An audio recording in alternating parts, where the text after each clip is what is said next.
আসসালামু আলাইকুম। আজকে আমরা আলোচনা করব কিডনি ট্রান্সপ্লান্ট রোগীদের নিয়ে। আমাদের মাঝে উপস্থিত আছেন কিডনি ট্রান্সপ্লান্ট বিশেষজ্ঞ ডক্টর মোহাম্মদ আব্দুর রাজ্জাক স্যার।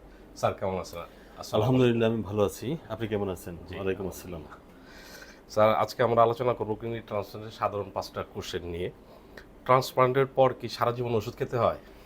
হ্যাঁ, কিডনি ট্রান্সপ্লান্টের পরে কিডনি ট্রান্সপ্লান্ট রোগীদের সারা জীবনই ওষুধ খেতে হবে। এগুলো হলো ইমিউনোসাপ্রেসিভ মেডিকেশনস। এর মধ্যে যেমন রয়েছে স্টেরয়েড, ট্যাক্রোলিমাস, মাইক্রোফেনোলেট, মফেটিল। এই জাতীয় ওষুধগুলো তাদের কিডনিটিকে টিকিয়ে রাখার জন্য সারা জীবনই খেয়ে যেতে হবে। স্যার আমাদের সেকেন্ড কোশ্চেন হচ্ছে ট্রান্সপ্লান্টের পর কি স্বাভাবিক জীবনযাপন করা যায়? হ্যাঁ, বেশিরভাগ কিডনি ট্রান্সপ্লান্ট রোগী ট্রান্সপ্লান্টের পরে স্বাভাবিক জীবনযাপনে ফেরত আসতে পারে, যদি না তিনি ফলো আপ মিস না করেন, ঔষধ মিস না করেন এবং নিয়মিত তিনি যদি ঔষধ গ্রহণ করেন, পরীক্ষা নিরীক্ষা করেন এবং ফলো আপে থাকেন, তাহলে তিনি একজন সাধারণ সুস্থ মানুষের মতোই জীবনযাপন করতে পারেন এবং তিনি তার ব্যবসা বাণিজ্য, চাকরি বাকরি, অন্যান্য কার্যক্রমও চালিয়ে যেতে পারেন। স্যার ট্রান্সপ্লান্ট রোগীদের আর একটা সাধারণ কোশ্চেন, সেটা হচ্ছে তারা কি কি খাবার অ্যাভয়েড করবেন?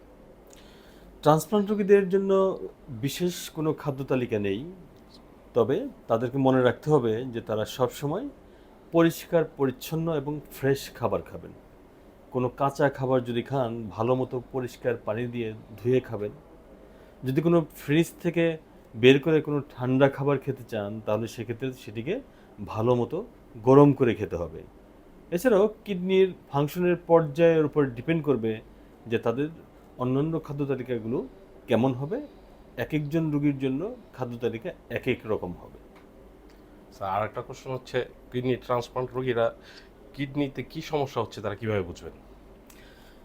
হ্যাঁ, সমস্যাটি বোঝা অনেক সময় কঠিন, কেননা কিডনি খারাপ হলে বা কিডনির কার্যক্ষমতা কমে গেলে সাধারণত প্রাথমিক পর্যায়ে তেমন কোনো লক্ষণ প্রকাশ পায় না, যদি না কিডনি অনেক বেশি খারাপ না হয়ে যায়। তবে ট্রান্সপ্লান্ট রোগীদের যদি কিডনি খারাপ হয়ে যায় বা কিডনি কার্যক্ষমতা কমে যায় অথবা যদি কোনো রিজেকশন হয়, তাহলে সেক্ষেত্রে তাদের বিশেষ কিছু লক্ষণ দেখা দিতে পারে। যেমন তাদের প্রস্রাবের পরিমাণ কমে যেতে পারে, হঠাৎ করে ওজন কয়েক কিলোগ্রাম বেড়ে যেতে পারে, ট্রান্সপ্লান্টেড কিডনির উপর ব্যথা অনুভব হতে পারে অথবা হালকা জ্বর অনুভব হতে পারে। তাহলে এই ধরনের লক্ষণ যদি দেখা দেয়, তাহলে তারা সাথে সাথে তাদের ট্রান্সপ্লান্ট নেফ্রোলজিস্টের সঙ্গে তিনি যোগাযোগ করবেন। স্যার আমাদের লাস্ট কোশ্চেন আজকের, নিয়মিত ফলো আপ ও পরীক্ষা করা কি অত্যন্ত জরুরি? হ্যাঁ, অত্যন্ত জরুরি। কিডনি ট্রান্সপ্লান্ট রোগীদের ফলো আপটি হলো তার ভালো থাকার সবচেয়ে ভালো উপায়। যদি তিনি ফলো আপ মিস করেন, তাহলে তার কি কি সমস্যা হতে পারে? যদি ফলো আপ মিস করেন, তার মেডিকেশনগুলো প্রায় অ্যাডজাস্টমেন্ট লাগে, ডোজগুলো বিশেষ করে ট্যাক্রোলিমাসের ডোজ অ্যাডজাস্টমেন্ট লাগে। আবার মেডিকেশনগুলোর অনেকগুলো সাইড ইফেক্ট হয়। সেল কাউন্ট কমে যেতে পারে, হেমোগ্লোবিন কমে যেতে পারে, লিভার এনজাইম বেড়ে যেতে পারে। তাহলে এগুলো নিয়মিত তাকে পরীক্ষা করে ফলো আপ করতে হবে, তার মেডিকেশনের ডোজগুলোকে অ্যাডজাস্টমেন্ট করতে হবে। তাহলে তিনি সুস্থ থাকতে পারবেন এবং তার কিডনিটাও ভালো থাকবে। স্যার আপনাকে অসংখ্য ধন্যবাদ আমাদের সময় দেওয়ার জন্য। আশা করি কিডনি ট্রান্সপ্লান্ট রোগীদের এইসব অ্যাডভাইস অনেক উপকারে আসবে। থ্যাংক ইউ আপনাকেও স্যার। ধন্যবাদ।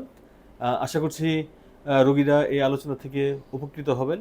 সবাই ভালো থাকুন, সুস্থ থাকুন, এই আশাবাদ ব্যক্ত করেই এখানে শেষ করছি। আল্লাহ হাফেজ।